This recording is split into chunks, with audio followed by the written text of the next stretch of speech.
What's up, everybody? Welcome back to another episode of the Geek Boutique podcast. That's right, your favorite geeky podcast is back.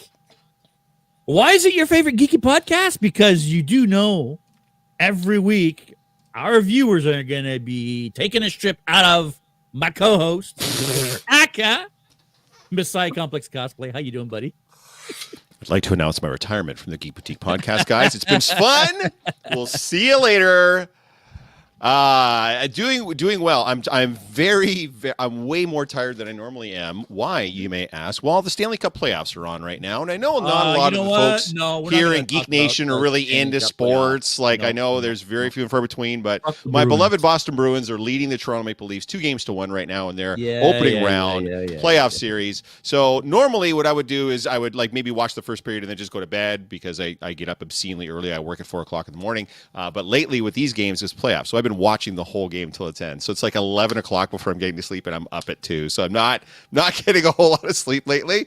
So that's why I look like this. See this matching luggage I got going on in here? That's nice, right? But today we get to talk to your friend, our friend, who's been on the podcast before, who's been on a remote podcast for us before, from all the way from Calgary. But remote correspondent, Becca, otherwise known as Not Possible. Good evening, good day. How are you today? I'm good. Thank you. Thanks for joining us today. What are we talking about today? We're gonna talk about not a podcast, but a podcast topic that I think has been talked about a lot. I mean, if you Google this topic online, you're going to see all sorts of opinions, all sorts of people talking about it. I think it's a hot topic. It is a hot topic, but you know what? I think it needs to be talked about because a lot of the issues in our little cosplay universe, we need to talk about these things. We do, but before we do that, before we get to that topic, I want to remind everybody, but not this weekend, next weekend. Not only will this guy be joining us there, this gal will be joining us too. It is May the 4th Strikes Back. Saturday, May the 4th, 3 p.m. until they kick us out. We are going to be having our Star Wars celebration. There's going to be vendors, of which Not Possible is going to be one. There's going to be bingo. There's going to be trivia. There's going to be raffle. There's going to be prizes. There's going to be a beer, our own light lemon lager beer with our own label designed by this guy right here. There's going to be merch even.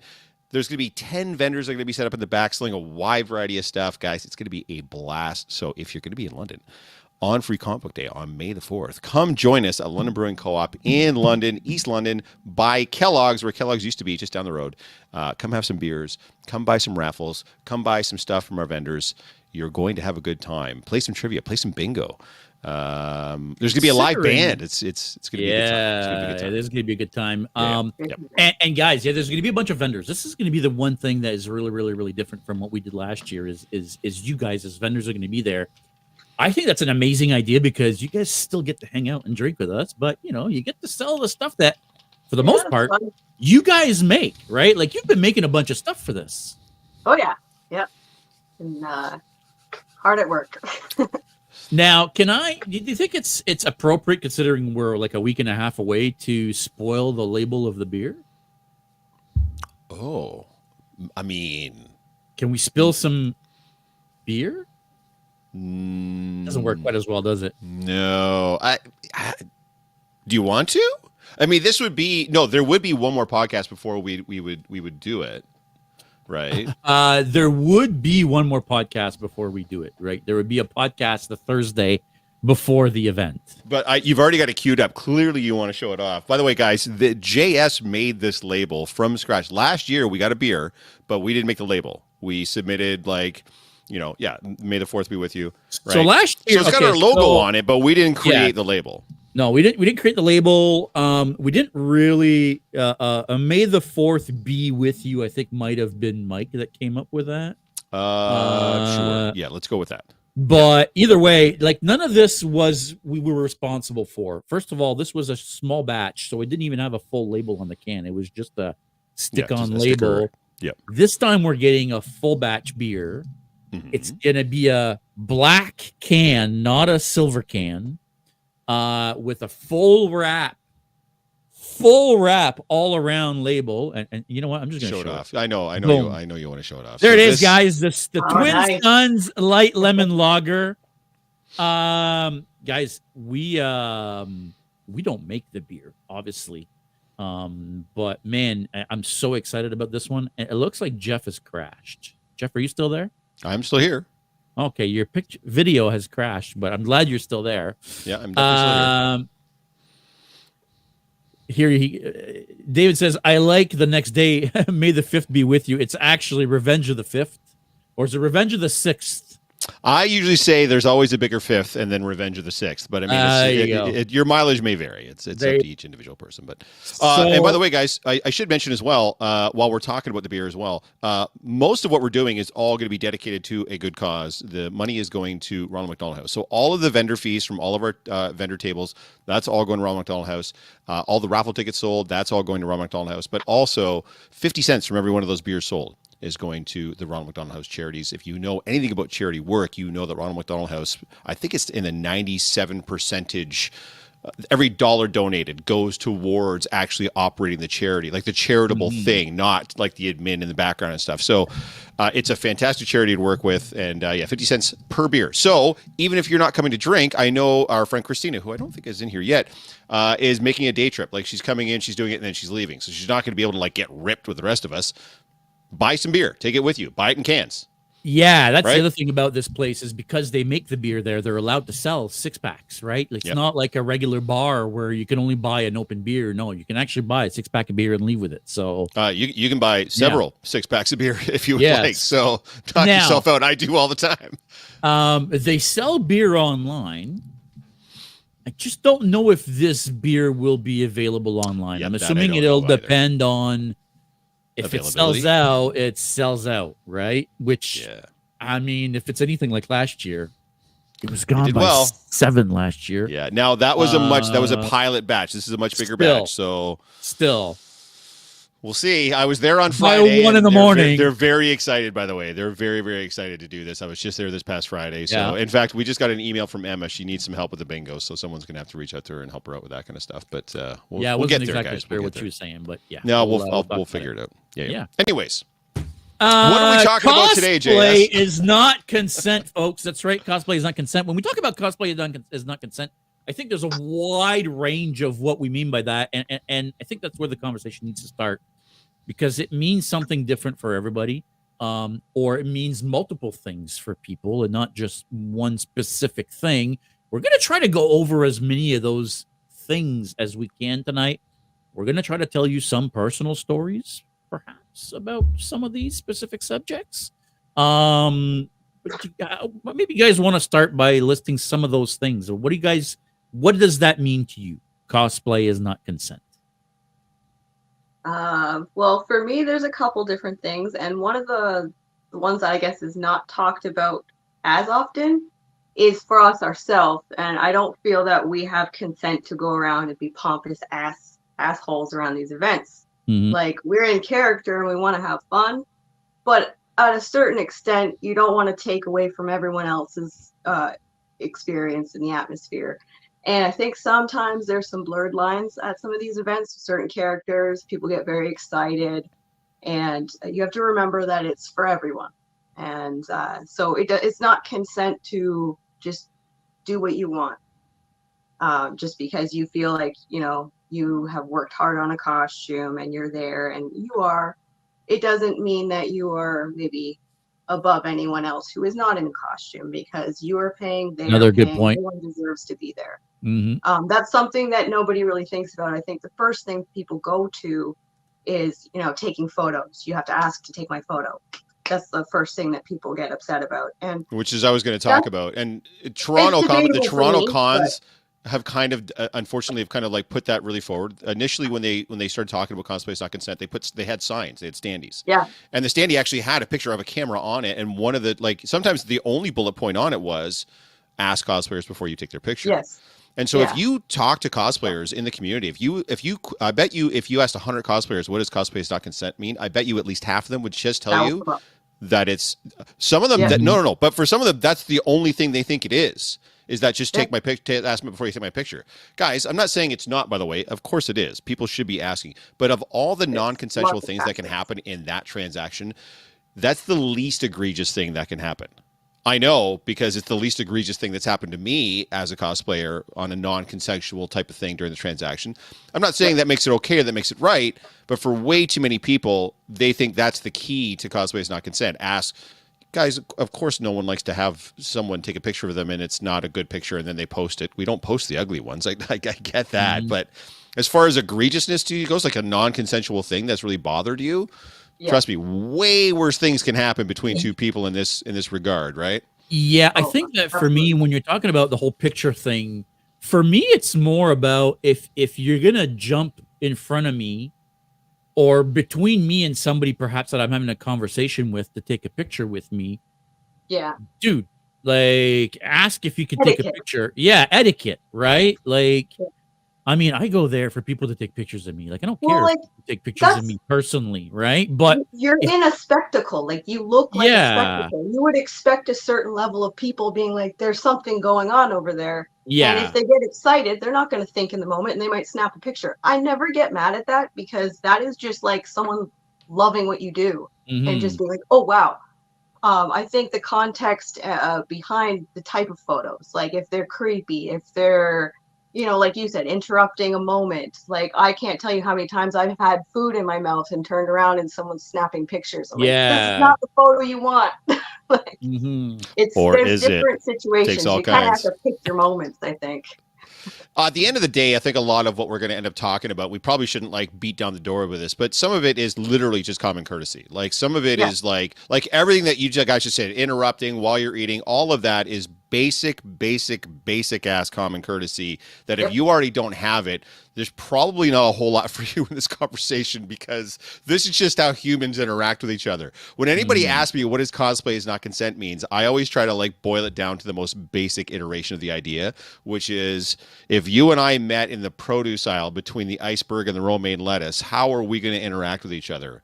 So why is this different just because one of us is wearing a costume? The answer is it's not. Okay, we should just both act like we're two strangers meeting on the street or 100%. In a parking lot or in the library or whatever. That way we make sure that, as we're going to talk about today with all the different things that this means and all of our different experiences with it, none of those things happen, but it still all comes back to basic common sense and common courtesy. And there's just so many people that don't have it. Yeah.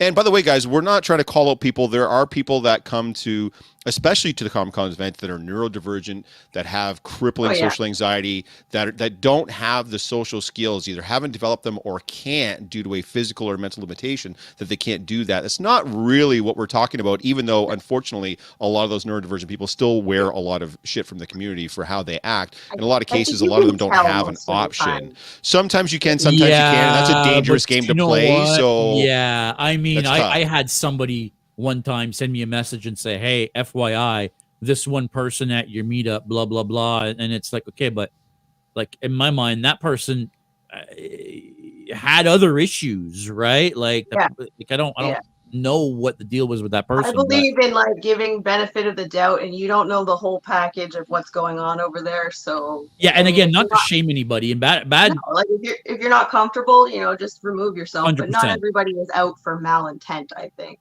Some people are just socially awkward.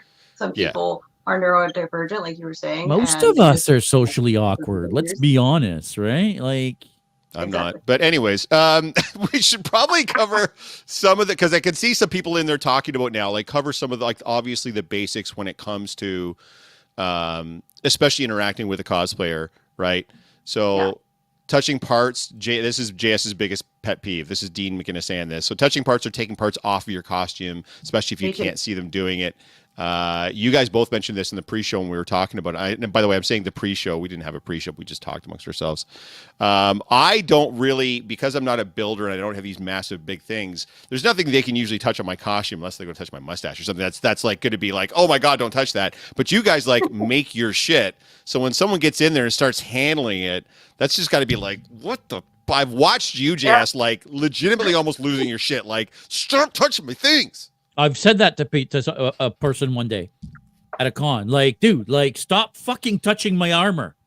Yeah. You know, it's foam armor. It's not I've it's had, not real armor. Like it'll fall apart. You know what I mean? well, Oh, and yeah, that's where me. the blurred lines come because they It get is. excited and It then they is just forget, 100%. like, And they you know, look at it I and they're had, like, "Oh my god, it looks like armor. What's it made out of?" Right? Like I get that reaction. I yeah, completely understand it. stand From back, the I'll tell other you. side, it's like, yeah, like what the fuck, dude, right? But Yeah. yeah, I've been in the washrooms and I've had ladies come and grab my prosthetics and start pulling on them and be like, wow, they're really on there. Like, how do you do that? Well, they That's my were. skin. That's Megan saying, "Who's going to tell the stormtroopers yelling at people to move that cosplayers are supposed to be courteous?" Yeah.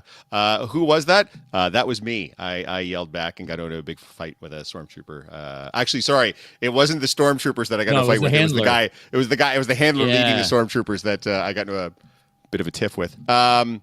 Yeah, I mean, again, like we talked about, courtesy is a thing, and it happens. But yeah, don't touch this stuff. By the way, if there's going to be any touching, this is the other thing that you should know already. Yeah. But before even me as a cosplayer, if I'm going to go up to somebody and someone comes in for a picture, I ask them immediately: is it okay if I put my hand on you or my arm on you, or is it okay if I touch or whatever? I never.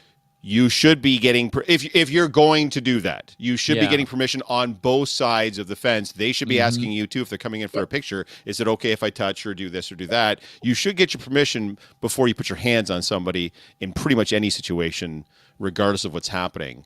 Yeah. Right. That's again. Actually, I basic. say that, but that's not true. When I do Jason, I like to pretend like I'm holding them by the hair while I'm slicing their throat.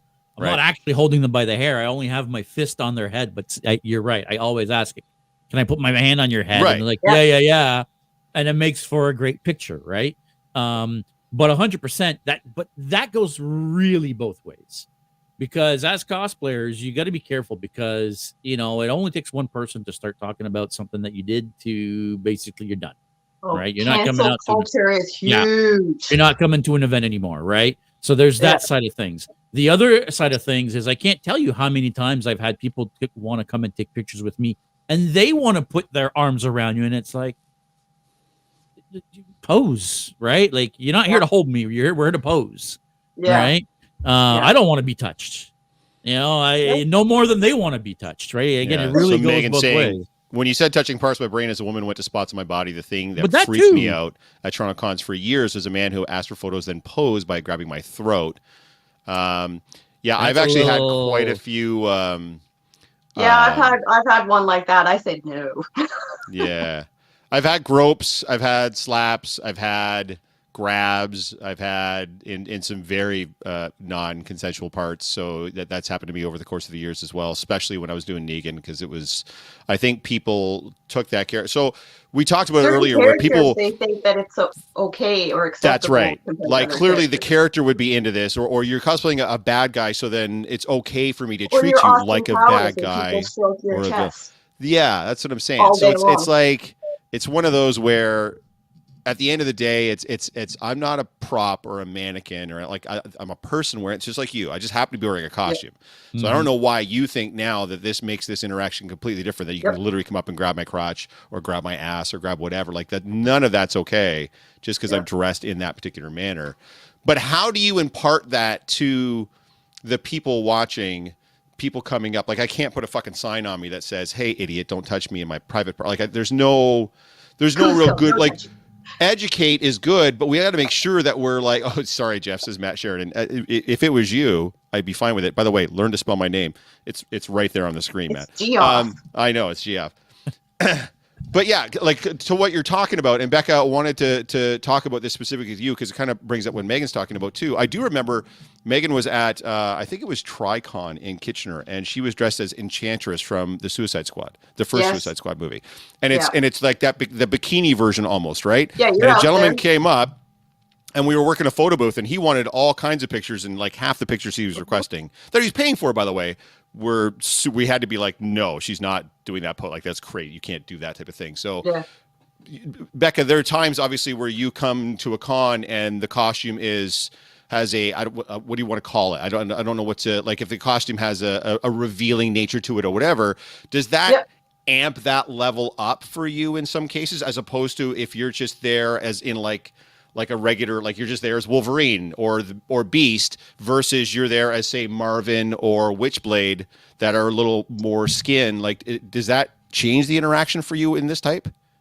Sometimes, yes, but to be honest, because I make all my costumes, I experience the handsiness no matter what. People just come up and they want to touch the costume. Like, I think I got groped the most as Austin Powers, to be honest with you. Like when we did that big group? So many people thought it was okay, and they came up and they were just all over me. And like smacking me and like. No, granted, I mean that was still like that. You wore it was a bathing suit, right? Like it was still. Yeah, I was being fun about it and like stuff because I know I was in a silly costume, but at the same time, by the end of the day, I was like, stop fucking touching I'm all done me. with that. Yeah, I'm all done with that now. Yeah. I'm going to share what Dean said, but guys, trigger warning. Some of the stuff that we're going to talk about is going to be graphic. It's maybe upsetting for you, traumatic for you. So just.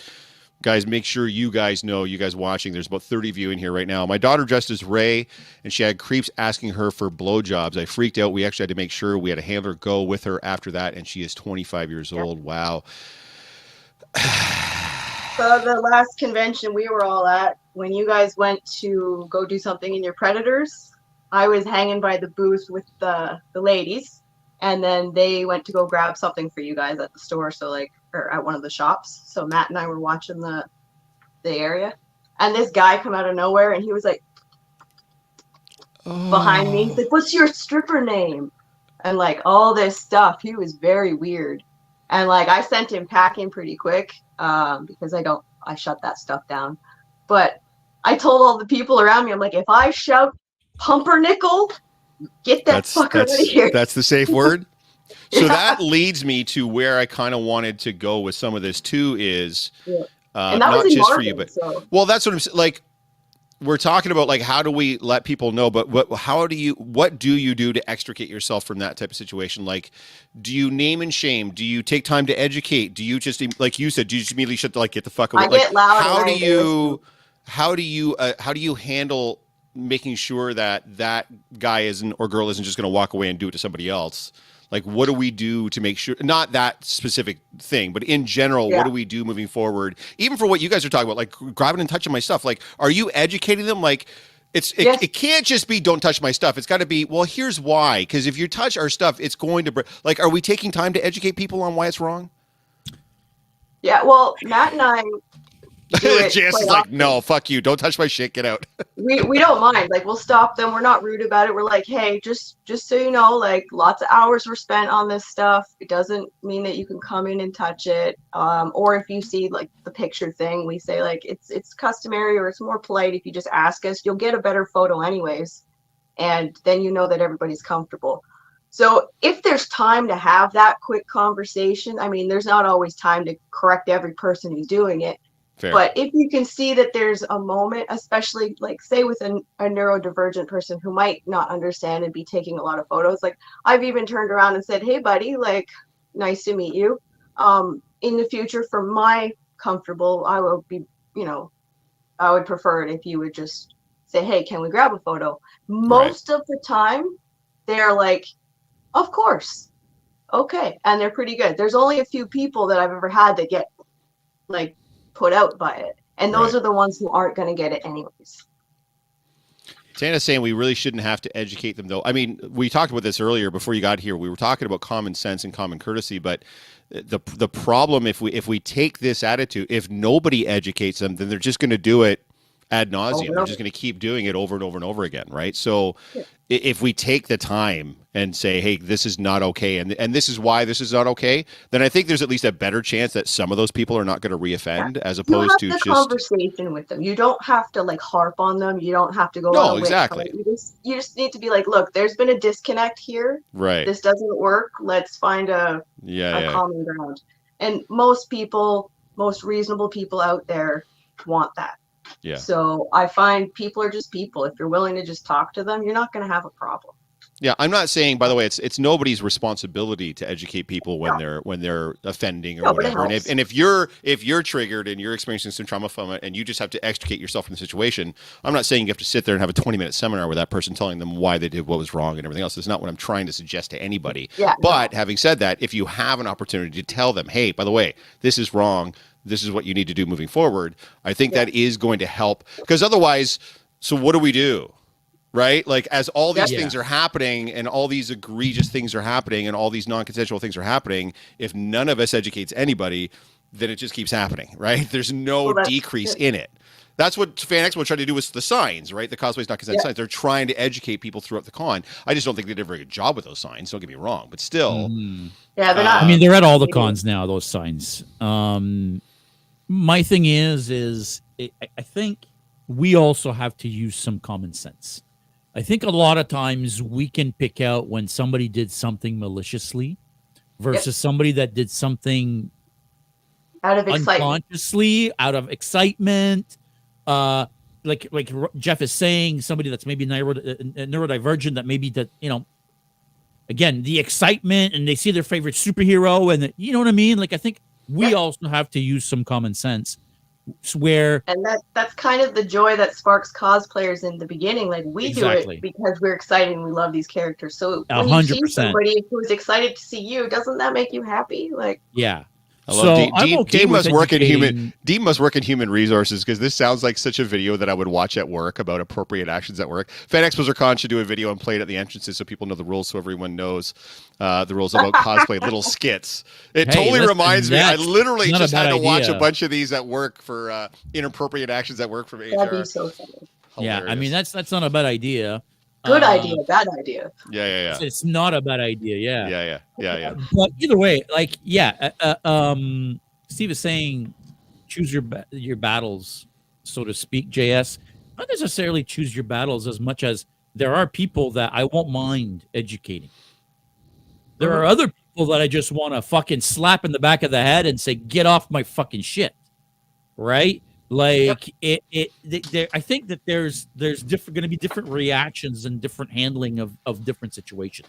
That's the way I see it. There are certain people that, you come to my booth and you start doing what you just told me. If I had seen that, I would have probably chased that person out of the convention center. I embarrassed that guy. He left. Oh, well, I would have embarrassed him too. Yeah, I would have made sure he left the convention center. I guarantee you that. Yeah. The flip side of it is there's a specific cosplayer that I won't name that I know is neurodivergent. I always say that wrong. And, he's a little weird. So what? He's harmless. You know what I mean? Like, he comes around and he likes to take pictures with us, and he comes to all the cons, and you know what I mean? Like, I'm not there to judge people either. You know what I mean? Yeah. So I think we need to use a little bit of common sense on both sides that way. No, I agree. Some people know this, some people don't. My son has special needs. So he's 20 now, and he's severely autistic. So his social skills are pretty much non-existent. Mm-hmm. Like, he'll just start talking to somebody like in the middle of sort of his thought process, and he won't give you any context. And he's very literal. Like, he doesn't understand like metaphors or the gist of something. So he's just literally saying exactly what's on his mind, because he can't really articulate it in any other way. And that takes people aback, especially since he'll talk to you without any real context, or he'll over context it. He'll give you so much context on something, and it's part of him being on the spectrum. And people get really taken aback by it, because we all have this social structure that allows us to communicate effectively, like we're doing here today. Mm-hmm. When you don't have that makes it challenging. And I find that even right now, and I'm going off on a tangent, I'm so sorry, but even now when we're trying to be as inclusive as we possibly can be, it seems like sometimes these neurodivergent folks are still having a hard time sort of cracking the social circles, mm-hmm. right? Because people just don't know how to react to them. So and I want to point out, because Nita says, nope, JS, not a pass. He is grabby. I'm not sure we're necessarily talking about the same person, Nita. The point that I'm trying to make here is it's not okay to be touching people. It's not okay to be doing inappropriate things. We have to be careful sometimes when things are done, again, in a malicious way or not, right? That's all I'm trying to say.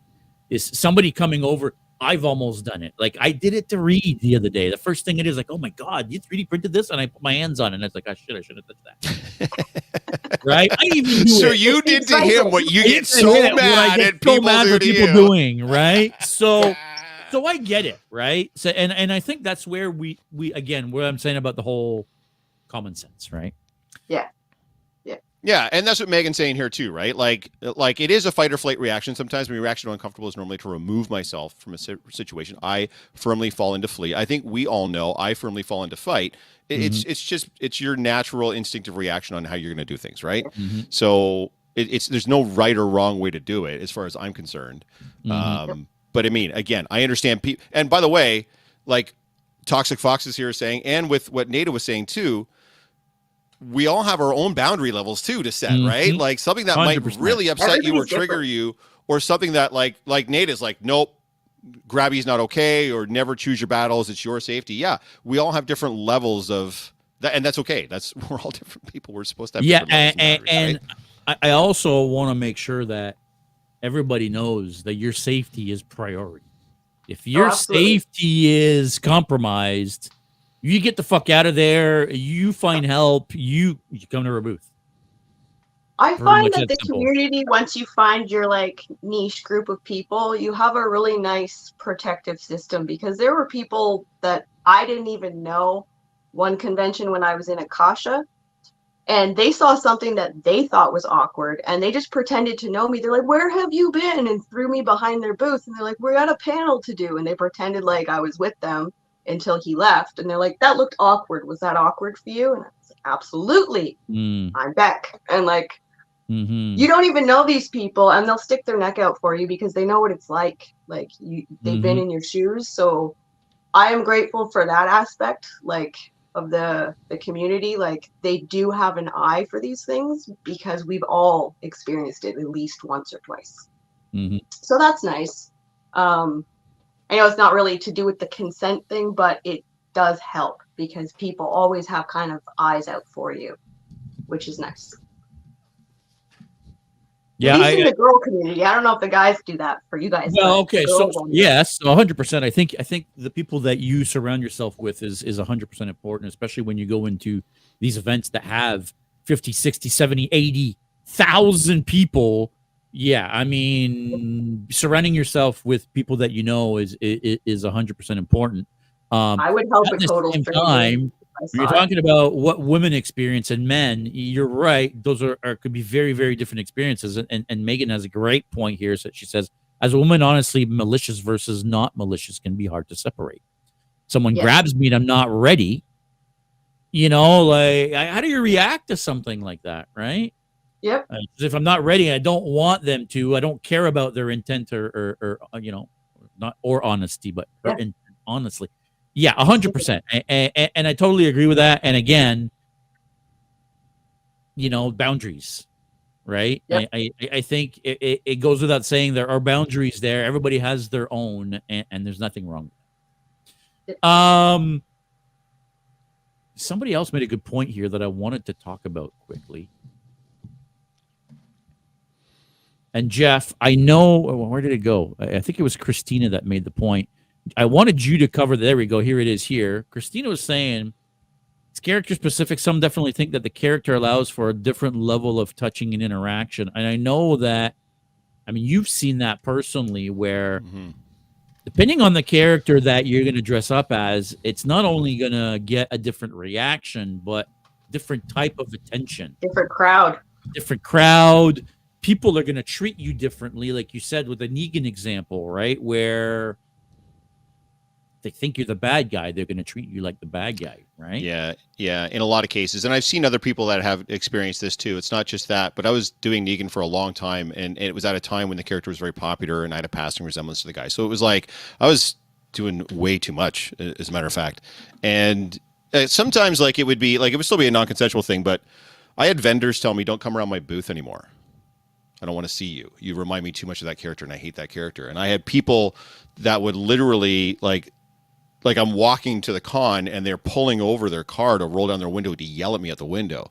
So on the one hand, I mean, you want to have that visceral reaction from people. That's why I'm doing what I'm doing. I want to affect them emotionally. Like, that's cool. But at the same time, I'll give you a quick story. I was doing a gig at a rock concert here in London. They had hired us. One of the sponsors was launching a television service, and so they wanted to bring in some cosplayers that were cosplaying TV characters to help promote it. And so I was doing Negan at the time, so I came as Negan. It was a 5-day event. We were there for 4 days, 4 hours a day for all the days, and there was other cosplayers that were with me as well.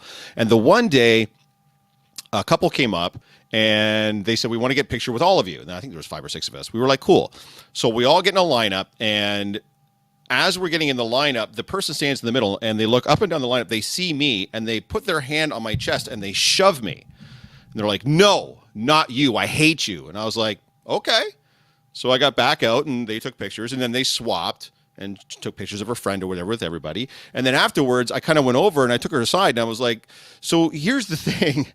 I'm just a guy. Like, I'm just it's not okay for you to put your hands on me. I understand you had a reaction. I understand you don't like my character, but what you just did could be construed as assault. Like, you can't just shove me whenever you want. And to be fair to this person's credit, they had said that they had pre-gamed before the concert a little bit too much. They had a little bit too much to drink. And so they had a visceral reaction to seeing me when they realized what I was doing. And that was how they expressed it. But at the end of the day, I don't take the time to talk to that person. The next time that person sees anybody even remotely like me, they're going to lash out again. That doesn't happen unless I'm in that costume. That doesn't happen unless maybe that in that particular environment, I don't know. But certain characters can do it. Yeah, I get that. But as long as someone feels that they can get away with something like that, and they don't have a really good, like I said, they're not neurodivergent, they're not on the spectrum, they're not someone that's mentally handicapped, like they're someone that is cognizant of their actions. It doesn't make it better, right? That doesn't excuse an action, right? I'm just saying you maybe approach it differently, is the way I see it, right? If you're it's not appropriate to touch anybody. Let's be honest here, guys, right? Right. Like, you shouldn't be touching anybody. There's no line to be drawn there. Right? The way you approach it might be different if it's a person that maybe they don't get it, right? And then you have that conversation with them versus somebody that you just want to shame and smack the fuck out of, right? Yeah. I wanted to keep making sure because I'm so close to it, and I still don't think anybody in the chat's really getting it, is some folks don't have that capacity to learn from it because they've never been, they don't have the wiring in their brain to know that that's wrong. And even taking a moment to educate them, if something were to happen with my son in a situation like this, you could spend 3 days trying to educate him on it. It wouldn't matter because he doesn't have the ability to get there where we need him to go to be able to understand that. So it's not always about, anyways, I don't want to go down that road because I'm way too close to it personally, but regardless, Christina was right. Sometimes the character will trigger a reaction. And I know we kind of, as cosplayers, we want that. You want people to be afraid of the predator. You want people to be like, connected with their childhood when they see Marvin. Like, you want to have that emotional reaction from people, but when it's that negative, it can definitely be really, really difficult to get past that with people, watching them lash out at you. I mean, on the one hand, you want to be like, hey, I did a really good job with this costume. And on the other hand, you want to be, oh, dude, like, why, like, what are you doing, man? You're killing me on this. Like, don't stop hating. Like, Witchblade was one of my favorite comic books that I used to read. So I did it just out of like fandom. I really liked Michael Turner's art, and I used to get prints from this booth in Calgary all the time, and I used to wear it. And that's one of the ones where people just act a little different because you're suited up a little different. And so you get two halves. You get people that are handsy and want to rip the costume apart. You get people that are handsy and want to, get handsy with you. But then you get the other side, and people that, call you hoary and all these nasty things because you're representing a fandom. Now, I look exactly like the character if you were to pull up the reference. So I'm literally just emulating something that I'm a fan of. So, I don't get overly bothered by that stuff anymore. But it is definitely a factor when you wear something that's a little bit more revealing than not. Some people just put up this wall like they can talk to you like you're not a thing anymore. And that's a hard hurdle to get through at the events, for sure. Because that's big, right? I would say that it's probably more. You probably get more of that at events than people touching. People think that they can say whatever they want to you because I had someone try and hug the costume off of me, like hug me so hard that the parts were falling off. I had a group of church people tell me I was going to burn in hell on the way into the convention. Like, there's all kinds of. I would take that as a compliment. I'm like, yes, probably, absolutely, yep. Like, I'm gonna go do some more shit that's gonna make it way worse. Now you get it. You want to come on in and grab some photos or pictures of that, because you're gonna see some shit today. Yeah. But like, there's all sides of it. It's not always like the sexual harassment. You get like harassment of all kinds. People just look at you and they don't like what you're wearing, or like they don't like Negan the character, and they just go in for the kill, and for no reason other than they're just triggered by that character, and you happen to be in it, so you get the hit. And so you have to learn to like also water up a duck, because most of the time, again, it's like an excitement thing. I think they're not really thinking, they're not really there, they're just logorrhea. It's diarrhea of the mouth. I'd be curious to find out if you guys feel that it's gotten worse since the pandemic. And I'd like to hear what the chat has to say as well. I think people are more skittish. Really? Because I feel like people will say whatever they freaking want now, because, for the last 5 years, people aren't getting punched in the mouth for saying bullshit because they're hiding behind a keyboard. Keyboard warriors. Yeah, nobody's getting punched in the mouth for saying stupid shit anymore because they're saying it online. I've been saying for years, if there was a punch me button on the computer, that would just solve a lot of problems. Because it can get a little bit, because I feel like a lot of the time social media actually makes it worse than better, because people feel like they know you, or they can be really familiar with you, even if you've never actually interacted with them in real life, or very little in real life, but they've seen you online, and they've seen what you're. That's why I've taken a massive step back from posting online, because it gave people too much of a sense of familiarity that I wasn't comfortable with. Yeah. Like and I don't mean to sound like a snob or a dick or whatever, but we're not friends. Like, thank you for following me. Thank you for liking my shit. That's great. I don't really care about that anymore, but I mean, that's awesome that you're getting something out of it. But that doesn't mean that you get to come up and be super intimate or super familiar or super touchy feely or any of that stuff. I feel like the pandemic made that worse, to your point, JS, because that's all we had for a couple of years. People were only interacting with us through social media, through seeing our pictures, through even chatting online. Like, every now and then someone will send me a message and be like, yeah, cool, that's great. And then they'll come up to me at a con, and they're like right up in my space, and they're like interacting with me like we've been friends for 20 years. And I'm like, I don't even know what your first name is. Like, I know how douchey this sounds, but I think the pandemic made that a lot worse. I remember it being bad before the pandemic, and now it seems like it's 100 times worse. And people just rolling up at me all the time. Like, hey, you're that person. That's cool. Like, let's. And I'm like, we're really lonely. I think people were really lonely, and now they're really wanting that socialism back, and friends and stuff. And blurred lines happened because everything was digital for so long. I try to be friendly with all the online people that approach me at conventions, but there's a few of them that definitely overstay their welcome, and they'll kind of tog along the convention with us. And I find that hard to, right. I don't want to tell them to go away, but at the same time, go away. But I don't know you. That's the key, right? Like, I don't know who you are. I don't know anything about you, really. The only interaction we've had is some of them I do. Like, I have a small group of people that I look forward to hanging out with. No, of course, yeah. But like, there are more than a few that I don't really know, that I feel they think they know me more than I know them. That's what I'm trying to say. Yeah, it gets a little awkward, for sure. A little bit. Yep. Nicole here saying same thing. It's sometimes aggressive back is the only way. Though as women, we take an additional risk every time. That's the route I choose. Sometimes it's a gamble on which way is better.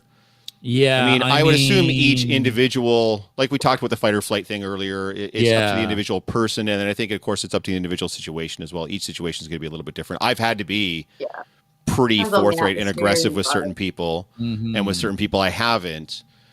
It just depends on, what the situation is going to call for at the time. But I think it's important to know some people don't have that aggressiveness in them. Some people just don't. It's like Megan was saying, like, she's just run every time. Like, some people just don't have that. I know we had a guest on, we talked about this years ago, and they were saying, like, just name and shame them. Just get right out there, get right in their face. I'm like, some people can't do that. Some people have major trauma from conflict that they can't do that. Like, but when you're really in those situations, it's not always easy to do that. No, and I Because think there's been it's an instances where I important. have been able to do that, and there's been Yeah, instances where I haven't, and I've clammed up and been like, yeah. And I think we need to make sure that each person's going to handle this in a different way. We can't just make a blanket statement like, "Oh, defend yourself at all times," or "Your safety is paramount." Of course, all those things are great, but some people just don't have that. They can't do that. They can't do conflict. They can't do direct confrontation with people. So just be mindful of that, guys. We're a pretty diverse giving group. yourself a bit of a bubble at these events is very important. I know everybody wants to be super social and they want to be buddy, but that's how you let people in. And if you want to be cautious of that, I always like to just keep a little bubble. You can be close and say hi, but you don't need to, come into my personal space. We don't need to kiss hello and like how was your No, weekend? we're talking about building You rapport and keep a building little friendships. respect bubble, and Yeah. I think you're fine most of the Like, time. I think you and I met like 7 or 8 years ago at like Kitchener Comic-Con or something like that. But it's not like you and I met and then we were like super best friends after that or whatever. It's like been years of just interacting with each other at cons and that type of thing. And it's not like you and I like hang out on the weekends or anything. Like, we see each other at cons, we say hi. If there's like a thing afterwards, we'll come on and have a drink or whatever. But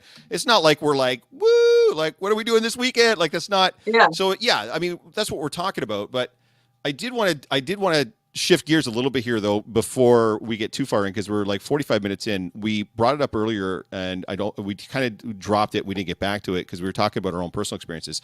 I do want to get to the other side of the fence before we get too far into this. I think it's important we do. Yeah, I want to make sure that we talk about how important it is for cosplayers to also respect consent when it comes to interacting with other people. Becca brought up a really good point about not ruining somebody. Do you know why there's an event for you to dress up at and have a good time at? Because muggles and normies and straights bought tickets so that event happened. Because if there's no tickets sold and there's no vendors showing up, there's no event for you to dress up as and hang out at. So they're there to make sure that you have a venue to do that at. So if you're ruining their time, I'll give you an example of what I'm talking about, and then you guys can talk about stuff that you've seen or stuff that you've experienced. I'm not going to name his name, but once I describe it, you guys are probably going to know who I'm talking about, or some of you might know anyway. There's a gentleman in the Toronto area, I think he's in the Toronto area, that cosplays as Jim Carrey characters. And he doesn't consider himself a cosplayer. He considers himself an impressionist. And as such, once he's into whatever he's doing for that day, he will not break character. And I believe it was Toronto Comic-Con, and we're talking about pre-blip here, where he was cosplaying Ace Ventura, but specifically from the first movie. If you recall, he's trying to get himself admitted to a mental hospital. He's got a tutu on, combat boots. He's an ex-football player, supposed to be, and his hair's all crazy. So he's dressed just like this, and he's got a football. And he's throwing the football around the con. There's no one there to catch it. He's hitting people with the football. So a bunch of people end up complaining. He hit a kid with the football. They go to security. Security comes over to talk to him. He won't break character. He refuses to break character because he's an impressionist. So they're trying to talk to him, but he's acting like Ace Ventura, who's acting like someone that's mentally incapable. They let him keep going, but they tell him like no more, but he of course ignores them. He then tries to go up the down escalator in the south building, and he's shoving people out of the way as he's going up. And finally, con security was like, we're all done with this clown, and they threw him out. And as far as I know, he's never been allowed to be back. This is what we're talking about when we're talking about consent and ruining other people's good time. There's no way for you to get consent from anybody to do anything. If you'd have gone to the bottom of that escalator and looked up at everybody and said, hey, are you guys okay if I barge my way up through here and endanger all of your lives and your well-being? Of course, everyone's going to say no. But because you didn't do that, you put their lives in danger just for a bit, just for like, because you're in character. These are really egregious moments when it comes to this, but there's no level of there's nothing that you should be doing in a cosplay or a costume to anybody without first getting their informed consent first. Do you guys have specific examples that you've seen or witnessed through cons, watching cosplayers do stuff? And I don't just mean like being a dumbass, but specifically like, wow, he's only doing that or she's only doing that because she's in that costume, and that's terrible. You can't do that. As a fellow Spidey, I would say that Spider-Men can get a little outlandish. Because they're masked, you can't see who they are. I feel like they get, and Deadpools, but like, I feel like the masked characters, when you can't see their face, there's a lot of them that do that. Particularly, I knew that there was a few Spider-Men that like to busk downtown and like do performance art. and would muscle and strong arm any other Spider-Man that was out there to get out of their turf, and got really aggressive with them, and would pop up and ruin people's interviews and all kinds of stuff. And he was just making a really bad name for who Peter Parker and Spider-Man are supposed to represent.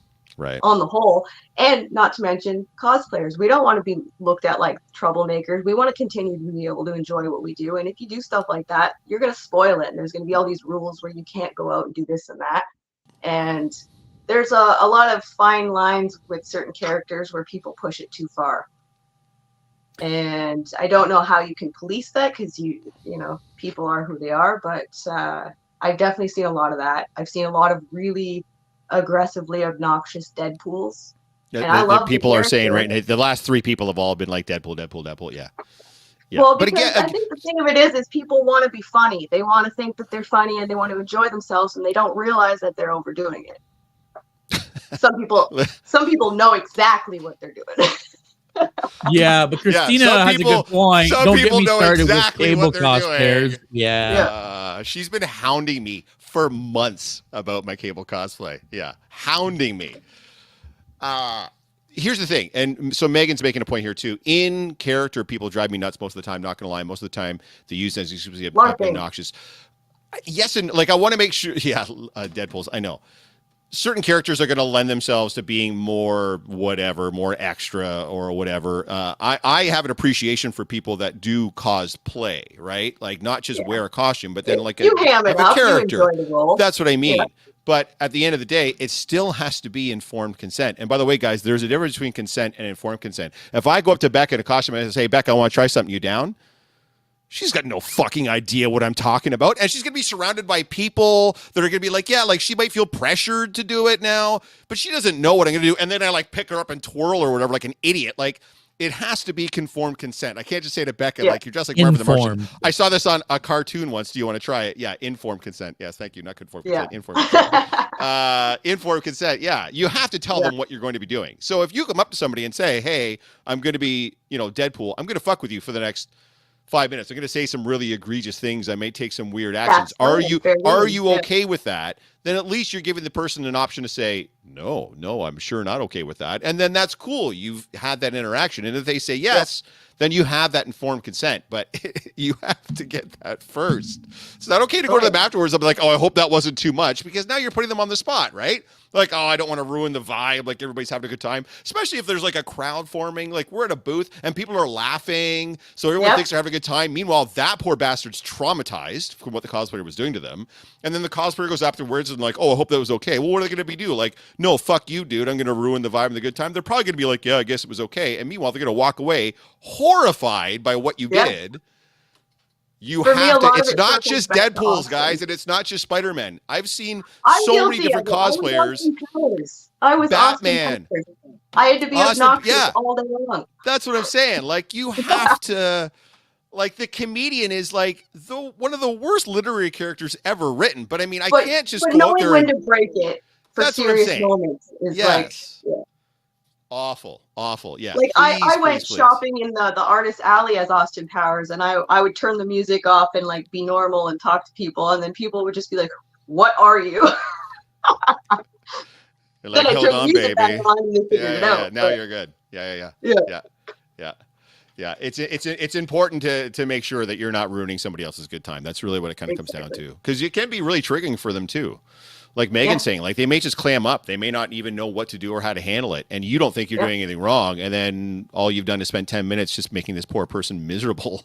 And yeah. So yeah, no matter what I'm doing, I try to get consent. It's also important if you're that person that, thinks somebody's saying or being too much it's important that you speak up. If you can. It's important that you let these people know, hey, like,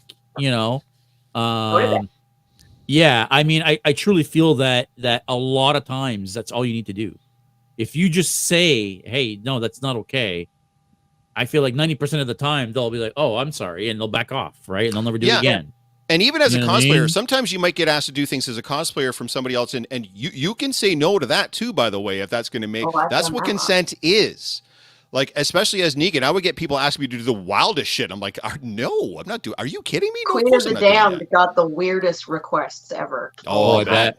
Yeah. like You're a vampire queen. Come on, weird, man. Like I Yeah. could weird, imagine like some of those. choking people. And Yeah, like, yeah. No, it's yeah, okay to say no to that stuff. You're not the pooper of the party. That's okay. You're there to have a good time too. It's yeah. not. It's you're not. No one's there to spoil your time either. Just it's No. not dance monkey dance. It's you don't have to perform for them. I have understand no it's a problem performance saying art. no either. I'm like, nope, Nope, I'm not not. doing that. Not doing that. Yep.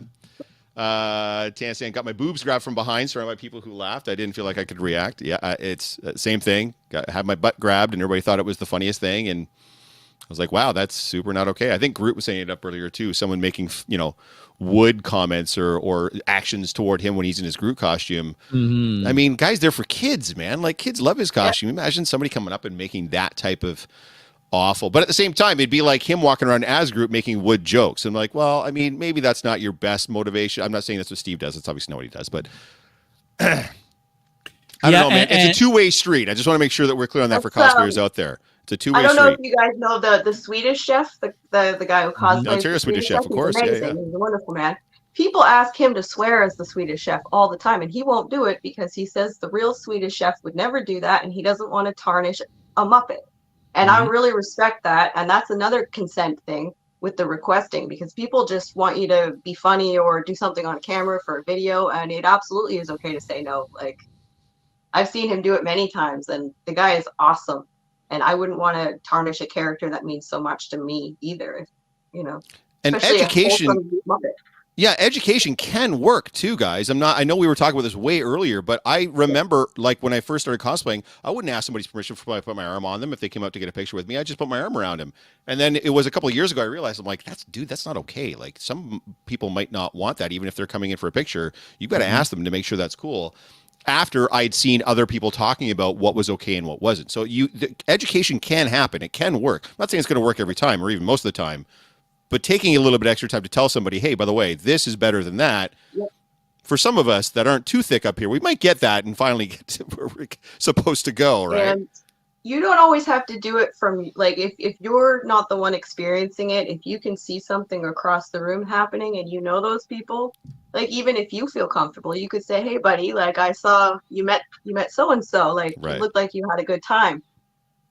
She doesn't like it normally if you come up and do that. So just so you know, going forward to make her comfortable, like you can do that too. There's always a way to spot something and find a way to, level the field a bit. And that's again with the community where we all kind of look out for each other. If you see something, right. I usually do my best to keep my radar out. Even if I don't know someone, if I see somebody that looks like they're not having a good time, I keep watch. Because it's so easy to go unrecognized. So right. Keep your eyes open. No, that's fair. JS, you were gonna make a point? Yeah, I wanna go back quickly to Tennant's comment here about getting her boobs grabbed from behind. I want to make sure that everybody also understands that whether you're a girl grabbing a girl or a guy grabbing a guy doesn't make it any better. No, it doesn't. Right? Because I see it more often where a girl will come and grab another girl, or a guy will come and, grab your ass or smack your ass. Or, yeah, I'll do that to Jeff because, me and him are brothers, right? We're brothers at this point. Yeah. But, don't think that because you're a guy, you can come and slap my ass or grab my ass or grab my nuts or whatever the case is. Right? Yeah. Like, but you laugh, but. No, just the way you said grab my nuts. It was, you're right. No. I'm not making light of it. I'm not making light of it. You're right. You're absolutely right. I would say I've had those interactions more than the others. Like I've had more women being just 100%. Comfortable being like, oh, chum. Yeah. And then I'm like, no, thanks. Mm-hmm. Yeah. But yes, touching ain't great, kids. You should be getting permission to touch. No. Dina's saying Keanu Reeves, the actor, will never touch any woman taking pictures. Funny enough, neither do I because of me seeing him do that. So now when I put my hands behind somebody, I never actually touch them. Right? Like if I'm if it looks like I'm holding on to somebody or got my arm wrapped around somebody, I'm never actually touching them. I never actually touch anybody. When I'm in Predator and I'm pretending to do that thing where I choke people. You know what I mean? I'm never actually touching them. Like it's for me, that's a big no-no. Yep. Yeah. See, this is kind of what I was thinking of when I was asking you, Becca, and I was kind of curious, but I don't cosplay as Elektra as much anymore because of the creepy guys who always want to try to be handsy with me when they ask for pictures. And I kind of want to talk to Becca briefly about this. And I know there's a couple of people here in the chat as well that have experienced this as well, or at least experimented with this. If you're someone that's already producing spicy content, because we talked earlier about people only knowing you from your social media profile and feel like they can approach you. For me, it's like a little bit different. Like, sure, I still have people come up and whatever, but because I don't engage in any sort of spicy content, I don't feel like people come up to me like and try to have that level of interaction with me. But Natasha's saying that. I know there's a couple of people in the chat. Becca, you yourself, has that had an impact, do you feel, on the type of interactions that you're likely to experience? The fact that once somebody realizes, has seen, has purchased, is interacting with you on the spicy side, does that sort of seem to key them in that, oh, now I can say or do these things now, because clearly she's okay with it. She's not a lot. I mean, there's a little, but not a lot, because I think it's how you represent yourself, how you carry yourself as a person anyways, which lets people interact certain ways. So with myself, I'm very closed off. I don't interact. I don't have this flirtatious personality. I'm very like backwards hat, glasses, nerdy kind of person. So I talk like that. In any costume, whatever I'm wearing, I'm comfortable. And I think just the comfortability takes out some of that like element of the spicy or the sauciness when I'm out, if I'm in Witchblade or Akasha or something like that, that's more revealing. I find that the more comfortable you are, it takes that atmosphere kind of away. And having what I do isn't overly in depth down those roads. Like I do like basically what I call nerdwar. So it's like boudoir photos basically with cosplay. And they're kind of like artistic kind of things. So I don't even really view them as anything more than art. So I think it's just a lot of it to do with how you carry yourself, how you feel about what you're doing, and taking that out into the world has a lot to do with what reflects back. If you are insecure in what you're wearing, it's going to reflect. And I think that puts a target on you, because people who want to prey on people tend to look for people who have insecurities, because they're not going to pipe up as much as somebody who's going to, say, get the fuck out of here, basically. Like, and I think that helps on your end, because you are a cosplayer first, and you were a cosplayer for a long time before you started sort of getting into that. Yeah. Because I had a couple of fan expos ago, I was in a Airbnb with like 7 or 8 people or whatever. And one of them was one of the guests. And she had some she was first and foremost a sex worker, like a content creator. And then she was also a cosplayer. And so at the con, she had prints and prints and prints of very, very spicy content. Yeah. And because we were all rooming together. That do like stuff like that. And so they say the same thing. They're just like, it really depends on how you carry yourself, and also what kind of situations you let yourself fall into. So I'm always with friends, or I'm always with Matt. I'm rarely 100% by myself, and I think that plays a large factor of how many and what kind of people can approach me. Fair, but again, I think the key difference here was this person was more known for that side of things. So at her table and at her booth, she had a lot of interactions with people that were engaging with her on that and saying just wildly inappropriate things as they're handing her cash for this spicy content, because they feel like, because that's the interaction or the exchange, that somehow allows them to do that, right? So that's kind of where I was going with it, as opposed to. I can really speak to experience in that too much, because I'm not super far into that. I'm very mildly spicy, but I don't know. I felt like personally, I don't experience a lot of it. And if I do, I kind of just sort of ignore it. And by ignoring it and I don't know.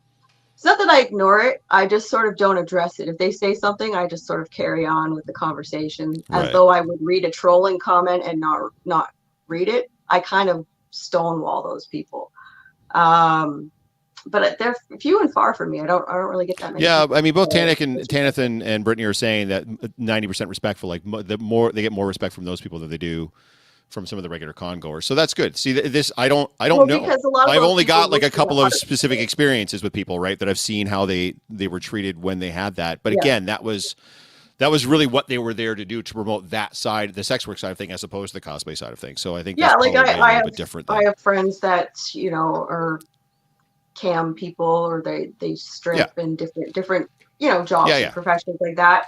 I don't do anything like that, but they do, and we talk all the time about different things, experiences, and it comes down to the atmosphere you put yourself in and the type of time you allow to give these people, determines how much you open the floodgates for that kind of thing.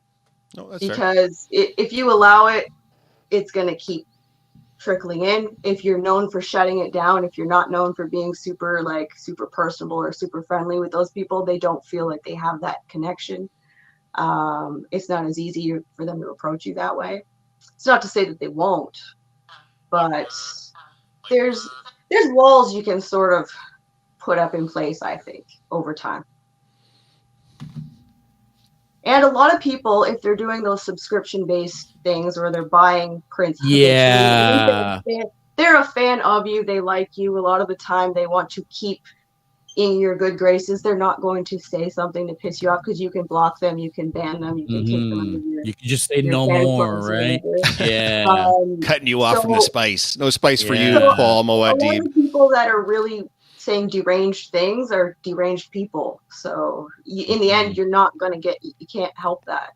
They're who they are. So you can just report them, or you can forget about it, or you can tell them to shove it. Whatever you need to do. But people are people, and the world is full of all kinds. And that's kind of the best way, the only way I can kind of look at that kind of thing. So what's the overall message that we kind of want to take from this, as far as cosplay is not consent? Like, if you guys had to like sort of chicken wing this, if you had to like give me the TLDR on what we talked about today as far as cosplay is not consent, how would you put a button on it? Respect, just common courtesy and respect on both sides. I want to respect you and your right to have a good time. You should respect me and my right to have a good time. Respect that I worked hard on this costume and I don't want to see it wrecked, and I will respect that I won't dump my pop on you. Manners go a long way, right? Exactly. Like, I've been frustrated in crowds and wanted to get through faster because I'm in a costume, but I don't always deserve to get through the crowd any faster, because the person behind me paid the same way I did. 100%. So you should tell that to the 501st. You have to remember that, like, everybody in there paid to be there. They get discounted tickets. They don't get free. Oh, that's right. Yeah. We're just taking the piss out of them. If you're a guest, though, if you're a guest or an exhibitor in any capacity, you should still be almost more respectful, because you're representing something. And like these, I don't know. It just no. I agree. I 100% agree. I agree. Just Sean's laughing at me now since I'm taking the piss out of the. Would it be a Geek Boutique podcast if I didn't spend at least 5 seconds taking the piss out of the 501st? Of course. Come on. You know I love you guys individually. You know that. I mean, he's almost 501st approved at this point. So, Why don't you shut the fuck up? By the way, put the final payment on my Stormtrooper. So I can't wait, buddy. When is it coming in? Do you know? The time I ordered it, he said the whole thing is about 4 months. Ooh, some leku. Yeah. Lovely. So, okay. Nice. I wanted to actually talk about that quickly. We're going to switch gears, guys. Look, we're going to talk about Star Wars Day for a little bit. Natasha nailed it with one. Manners maketh man. Well done. Yes, well done. 100%. So you're going to be doing Darth Talon, obviously, at Star Wars Day. Did you decide? Oh, I don't know if I'll have that for Star Wars Day. Oh, you don't? Pieces to put together. Yeah, fair enough. Do you know if you're going bodysuit or body paint? Have you decided yet? I'm going to do bodysuit for conventions. Yeah. Because it's quicker and I don't have to worry about rubbing off on anything. And washing it off. I think that's ultimately what our friend Cutie ended up doing. I think she started off with body paint, and I think she moved over to a suit. Body paint looks good if you've got a photo shoot booked, because nothing looks as good as body paint. But a body suit is pretty good. Like, they're making them so nice now. Like, I have one for my Ninja Turtle suit, and it's like looks like skin. Like, it's awesome. Very cool. And they cover your like your fingers and toes, so you can put fake press-on nails over them. Yes. And they'll look like regular hands and everything. And you'll be able to paint all her tattoos right on the suit. Yeah. Yeah. I actually found a suit that has the tattoos already on it. Yeah. Even better. So it's nice. Because like I said, like Jeff said, Cutie has one. She has the Darth Talon with all the patterns on it. I think she's got the same suit that I've been Googling. Yes. Mm-hmm. So just a gentle reminder to everybody, because I think most of the people that are in the chat there are going to be joining us as well. May the 4th, once again, 3 p.m. until whenever they kick us out, probably right around 11-ish, I think is usually when they close down. Whenever it starts to kind of clear out. Guys, I want to make sure you guys are aware, too, this is not a closed event. This is an open, free event. So, like, their regular Saturday night crowd is going to be there. It's not just going to be us, like it was with the after party, say. It's not going to be like that. It is a venue that already has like a busy Saturday night crowd that comes in for their craft beer deliciousness and the food that's there. Oh, I keep forgetting to mention, there's also going to be a food truck. It's called Chow. So it does sandwiches, Italian food, fries, like the whole 9 yards. It's fucking great, by the way. But yeah, just understand, like probably earlier in the day, like if you're between like 3 and 5 or 6 or 7, it's probably going to be mostly us. But after like 6 or 7 o'clock, the place is going to get ramped up and it's going to be full of muggles and normies and straights that aren't going to have a fucking clue what's going on. So, and we can show up at like 1 to set up, right? Yeah. So what's going to happen is that day is also free comic book day. So we've talked about that as well. So we're going to try to go downtown for around 10 o'clock in London. They shut down like the core to do free comic book day in London. It's like a big deal. We're going to have our Star Wars costumes on so we can promote the event, because it's literally like not blocks away, but it's very close to where we're going to be at. And then I'm going to make sure that I'm back at the venue no later than 1 o'clock so I can help the vendors get set up and all that kind of jazz. So yes. Yeah. What's May the 4th, Christina? I swear to God. Yes, we're going to have some absolutely fantastic folks coming out, some great vendors. There's going to be baked goods. There's going to be crocheted goods. There's going to be beard stuff. There's going to be 3D printed props. There's going to be all kinds of stuff.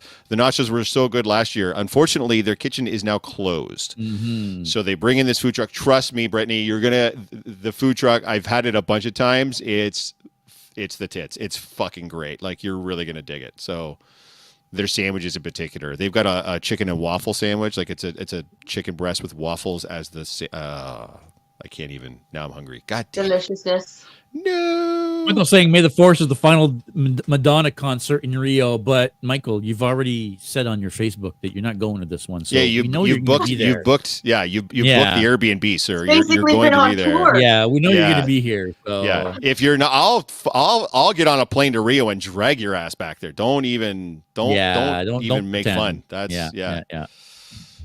No, it should be a good time, guys. We're looking forward to seeing you all, absolutely. And again, make sure you're checking out Becca. She's going to have a booth there with, I'm assuming Matt's going to come with you, and you guys are going to be vending your crochet wares, so that'll be cool. Yeah. Drinks. I'll probably have some little Jawas and things. Nice.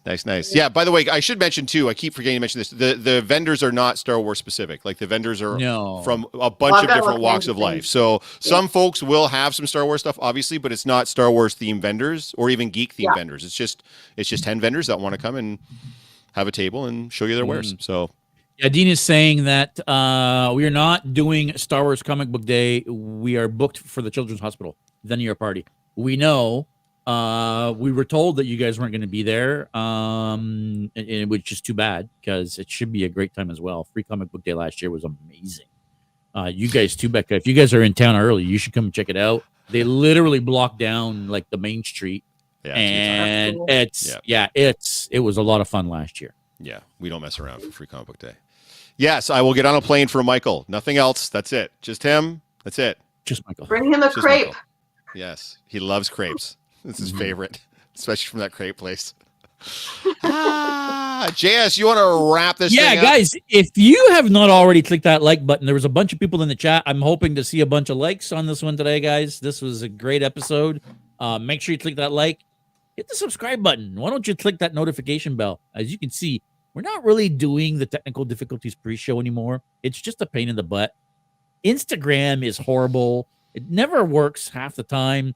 It never works half the time. 60% of the time it works 100% of the time. So click the notification bell when you subscribe. It'll make sure it notifies you anytime we go live or that we upload a new video. Fucking grapes. Becca, thank you so much again for coming on. Really thank you so much, Bex. We really appreciate it. Yeah. Awesome. We're gonna try to do more stuff in the future. I want to do more of the geek correspondent thing, and you know, when you go to spots that we don't go, and a lot of fun. Yeah, we'll do more of that stuff. Otherwise, I think we're gonna see everybody at May the 4th. Week and a half. Yeah, we'll see everybody hopefully. next week, next Thursday, but then next Saturday. Yeah. May the that's right. May the 4th be with you guys. You are the chosen one, Harry. Stay geeky, everybody. We'll see you next week. Take care. Thank you for tuning in to another episode of the Geek Boutique Podcast. Like always, if you prefer to listen to us, you can find us on all major podcast platforms. Now, make sure you don't forget to click that like and subscribe button, as well as the notification bell to make sure you never miss an